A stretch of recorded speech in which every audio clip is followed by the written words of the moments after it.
Indigo की होशियारी के चलते जब भारत के तमाम एयरपोर्ट, बस अड्डे और रेलवे स्टेशन से बदतर दिखने लगे, जब लाखों लोग परेशान होकर बेबस नजर आने लगे, तो इस घटना ने भारत को डरा दिया। डराया इसलिए नहीं कि फ्लाइट लेट हो गई थी, डराया इसलिए क्योंकि इस एक घटना ने यह बता दिया कि आज भारत के कुछ सेक्टरों में कंपनियां नहीं बल्कि साम्राज्य खड़े हो गए। और सवाल यहीं से उठने लगा कि क्या हम भारतीय, जो दुनिया के सबसे बड़े लोकतंत्र होने का दावा करते हैं, अब एक ऐसे युग में जा रहे हैं जहां पर हर जरूरी सेक्टर में एक दो बड़ी कंपनियां होंगी और उन्हीं कंपनियों के सहारे यह देश चलेगा। आज फ्लाइट रुकी थी, कल क्या इंटरनेट रुकेगा, बिजली रुकेगा, पोर्ट रुकेगा, दवा रुकेगी, पानी रुकेगा, और हर बार हमसे कहा जाएगा कि यह तकनीकी समस्या है।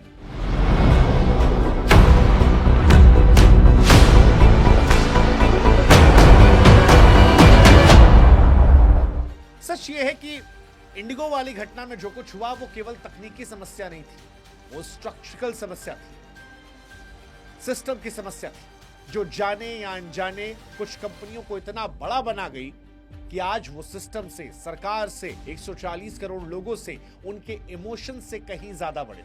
और इसीलिए आज सवाल सिर्फ ये नहीं है कि इंडिगो से गलती कैसे हो, आज सवाल बड़ा यह है कि क्या अनजाने में एक ऐसा बड़ा सिस्टम बना है जो आगे आने वाले भविष्य में और कई इंडिगो बनाएगा, जो इंडिगो के इस घटनाक्रम को एक्सेप्शन नहीं, भविष्य में एक न्यू नॉर्मल बनाएगा।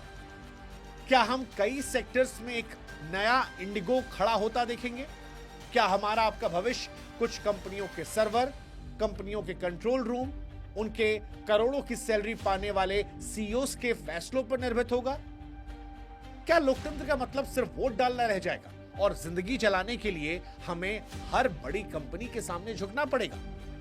यह सवाल डराता है और यह सवाल डराना भी चाहिए। इन सवालों के जवाब हम आपको दें उससे पहले हमारी आपसे गुजारिश है कि इस वीडियो को आप प्लीज एंड तक सुनिएगा, 5, 7, 10 मिनट निकाल लीजिएगा और इसको अपने दोस्तों से भी शेयर कीजिएगा। हमारे साथ जुड़िएगा व्हाट्सएप पर ताकि हमारा आपका रिश्ता मजबूत हो और भविष्य में ऐसे वीडियोस हम आप तक खुद ही पहुंचा दें। व्हाट्सएप का लिंक हमने डिस्क्रिप्शन में, कमेंट सेक्शन में दे रखा है। अब नेक्स्ट इंडिगो को समझने के लिए आपको इस इंडिगो की प्रॉब्लम को समझना पड़ेगा। दिसंबर 25 से पहले इंडिगो को नए रूल्स इंप्लीमेंट करने थे, लेकिन इंडिगो ने तैयारी नहीं की। उसने पायलट क्रू की कमी को देखा, अनदेखा किया, नेटवर्क गड़बड़ा गया और कुछ ही दिनों में हजारों उड़ानें रद्द और लेट हुई। 5वें दिन 385 फ्लाइट कैंसिल हुई। देश के सारे बड़े एयरपोर्ट बस अड्डे बन गए। जमीन पर यात्री सो रहे थे, रोते बच्चे नजर आए, गुस्से में चिल्लाते परिवार नजर आए, विदेशी नागरिक जो थे वो चिल्ला रहे थे। इन सारे सवालों के जवाब हम आपको दें उससे पहले हमारी आपसे गुजारिश है कि प्लीज अगले 10 मिनट तक इस वीडियो को सुनिएगा और अपने दोस्तों से शेयर कीजिएगा। आप राइट विंग के हो, लेफ्ट विंग के हो, कोई फर्क नहीं पड़ता, यहां बात देश की है। तो जब लेफ्ट राइट में बंटना हो तब बटिएगा, लेकिन फिलहाल देश की बात है, still let's together get tight.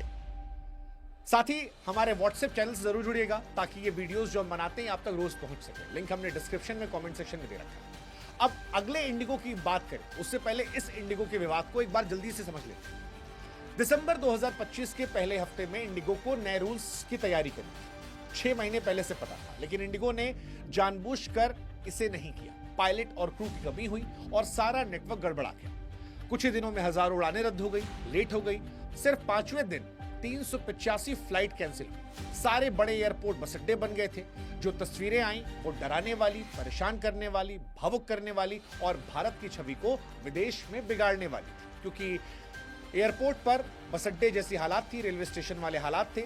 लोग रो रहे थे, चिल्ला रहे थे, चीख रहे थे, दरवाजे तोड़ रहे थे, इंडिगो कर्मचारियों पर भड़क रहे थे और डिस्प्ले पर सिर्फ 2 शब्द आ रहे थे, पहले डिलेड और बाद में कैंसिल्ड। इंडिगो को कांटेक्ट करने की कोशिश कीजिए, किसी के पास कोई जवाब नहीं। सरकार को फिर आपात बैठक करनी पड़ी, टिकट के दामों पर कैप लगानी पड़ी, क्योंकि जो टिकट 5,000, 6,000, 3,000 का था वो 50,000 का मिल रहा था। इंडिगो का टिकट आप कैंसिल भी करेंगे तो कहीं जहां 5,000, 6,000 में कैंसिलेशन था। इसके बाद सरकार ने इंडिगो से कहा कि भाई साहब 2 दिन के अंदर आप सब कुछ नॉर्मल कीजिए। इंडिगो ने कहा 2 दिन में तो हो नहीं सकता, हमें 15 से 20 दिन चाहिए। डीजीसीए ने इसके बाद इंडिगो के सीईओ को शो कॉज नोटिस भेजा और फिर जो नियम बनाए गए थे उनको टाल दिया। वो जो FDTL नियम थे उन्हें फरवरी तक टाला गया।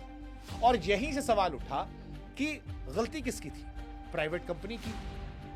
प्राइवेट कंपनी की गलती के लिए सरकार को नियम क्यों हटाने पड़े? यह कैसे पॉसिबल हुआ कि सरकार बैकफुट पर आई, डैमेज कंट्रोलिंग मोड में आई और यहीं से इस कहानी को वाइडर पिक्चर में देखी? क्योंकि यह सिर्फ पायलट के लेट होने की कहानी नहीं है, यह उस दिन की कहानी रही जब भारत ने महसूस किया कि एक कंपनी जिसके पास बड़ी मार्केट शेयर है, वो कैसे पूरे देश को बंधक बना सकती है, कैसे अपनी शर्तों पर सरकार को झुका सकती है, नियमों को बदलवा सकती है, लोगों के इमोशंस के ऊपर जाकर सिर्फ मुनाफे पर फोकस कर सकती है। और यहीं से आम हिंदुस्तानियों को डरना चाहिए, क्योंकि ये आज की गड़बड़ी नहीं है, कल का ट्रेलर है। आज इंडिगो ने बताया भाई साहब, बड़ा मार्केट शेयर देश की रफ्तार को रोक सकता है, सरकार को परेशान कर सकता है। और इसीलिए लोग पूछ रहे हैं नेक्स्ट इंडिगो कौन, दूसरे सेक्टर में अगला इंडिगो कौन? क्योंकि कोई भी सेक्टर जिसके पास मोनोपोली, बड़ा मार्केट शेयर, वो तो परेशान करेगा। और इसीलिए कई सेक्टर को आज हम समझने की कोशिश करते हैं। शुरुआत टेलीकॉम सेक्टर से करते हैं। आज से कुछ साल पहले भारत में 10-12 मोबाइल की कंपनियां थी। आपको याद होगा, अनलिमिटेड कंपनियां थी, अनलिमिटेड ऑफर्स आते थे। आज पूरा वायरलेस बाजार जो है वो 2-3 नामों के इर्द गिर्द है। आपके पास जियो होगा, एयरटेल होगा और एक वोडा और आइडिया मिल गया, जो जैसे तैसे सर्वाइव कर रहा है। लॉजिकली देखिए तो केवल 2 बड़े बचे। सितंबर 2025 के सरकारी आंकड़ों के मुताबिक जियो के पास 41.24% मार्केट शेयर, एयरटेल के पास 33.53% मार्केट शेयर है। वोडा आइडिया जो कंबाइंड हुआ है, उसके बावजूद उसके पास 17.33 वायरलेस सब्सक्राइबर है। यानी 2 बड़ी कंपनियां एयरटेल और जियो, उनके पास मार्केट का 74% शेयर है।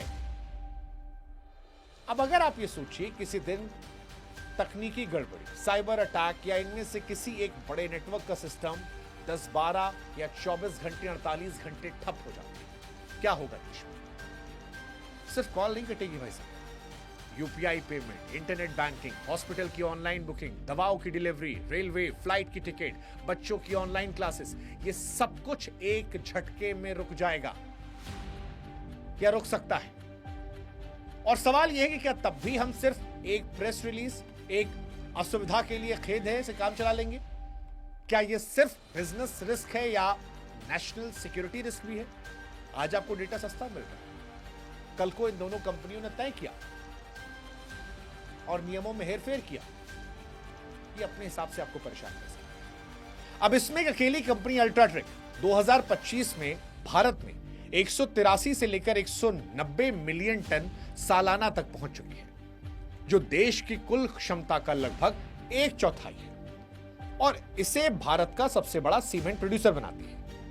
अगर इतनी बड़ी कंपनी और कुछ दूसरे प्लेयर्स के साथ मिलकर दाम को 8 से 10% बढ़ा दे, तो घर बनाने वाले लाखों परिवारों पर उसका सीधा असर पड़ेगा। और अगर कल को दाम 25 से 30% बढ़ा दिए जाए, तो मध्यम वर्ग के लिए घर बनाना जरूरत के बजाय लाइफ टाइम लग्जरी प्रोडक्ट हो जाएगा। ऐसे में सरकार और रेगुलेटर केवल यह कह सकते हैं कि भाई बाजार तय करेगा।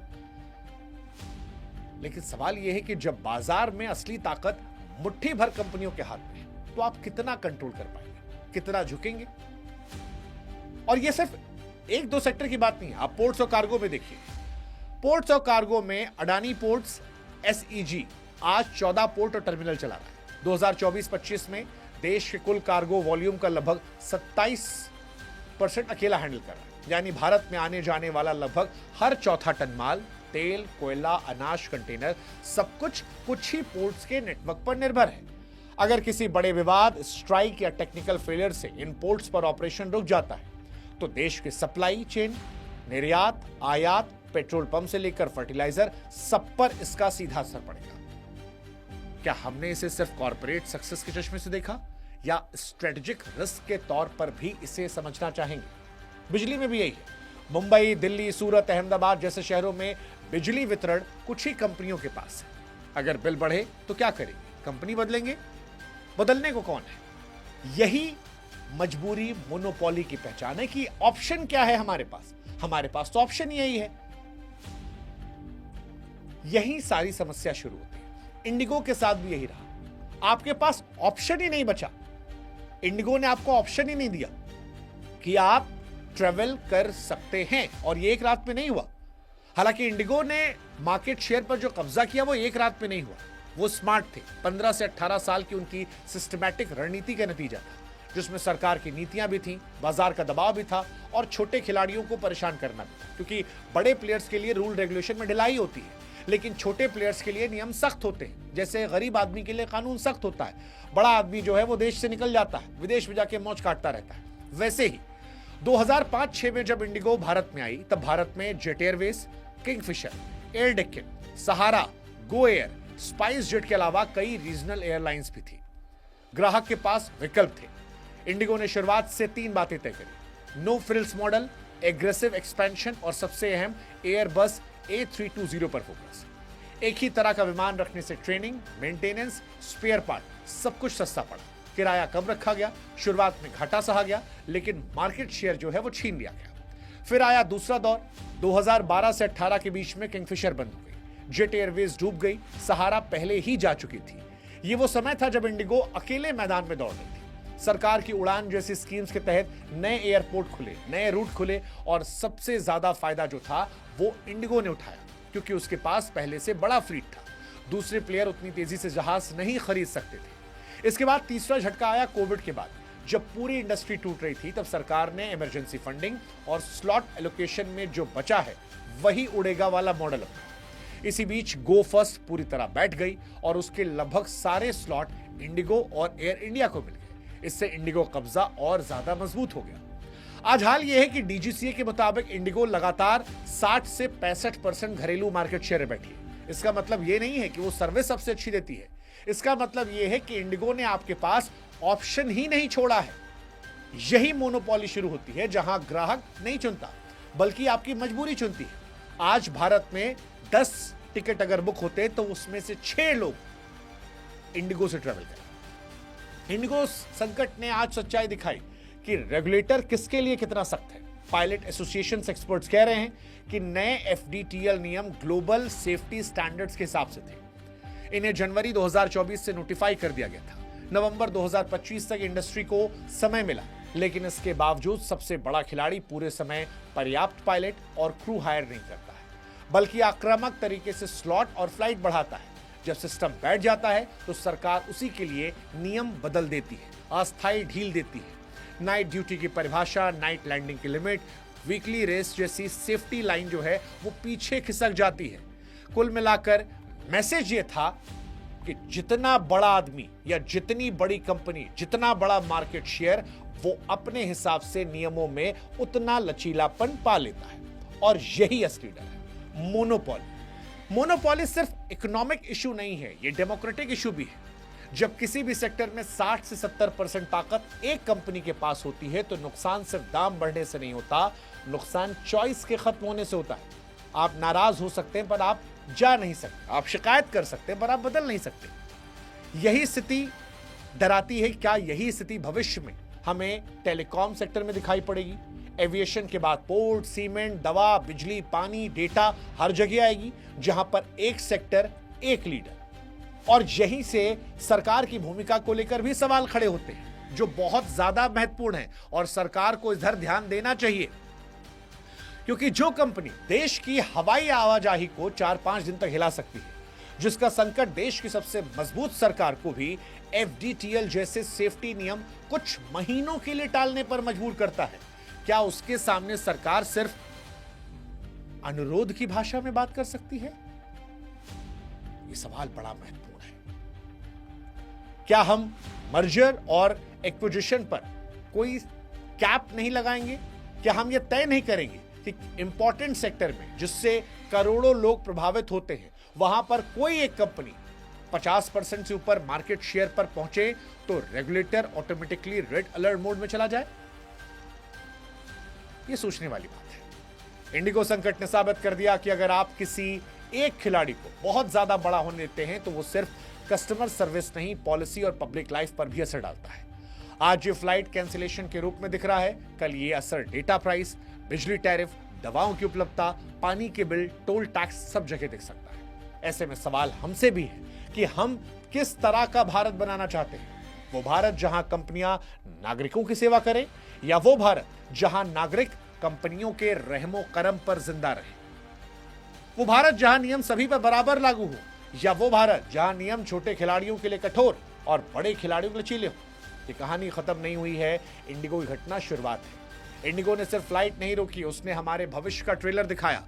वो भविष्य जहां पर कंपनियां कह सकेंगी, मैं नहीं रुकूंगी, तुमको रुकना है रुक जाओ। और इसीलिए आखिरी सवाल जाते जाते आपसे, हम कितने और इंडिगो बनने देंगे? क्या हम आज ये मांग करेंगे कि कोई कंपनी देश से बड़ी नहीं हो सकती, या फिर अगली बार भी किसी एयरपोर्ट की फर्श पर बैठकर किसी नेटवर्क आउटेज के बीच किसी महंगे बिल के सामने बस यही कहेंगे कि भाई साहब ऑप्शन ही क्या, यही तो है, ये ऑप्शन और क्या है, यही सबसे बड़ा डर है। और यही इंडिगो संकट का सबसे बड़ा और खतरनाक संदेश है। और इसीलिए हम कह रहे हैं कि इस वीडियो को शेयर कीजिए, देखिएगा और अपनों को दिखाइएगा, क्योंकि सवाल नहीं पूछेंगे तो ये डर हकीकत में तब्दील हो जाएगा, और सवाल पूछेंगे तो सही कानों तक पहुंचेगा, और फिर लोकतंत्र में जनता के लिए हित देखकर फैसला होगा, ना कि कंपनी का हित देखकर। जय हिंद, जय भारत,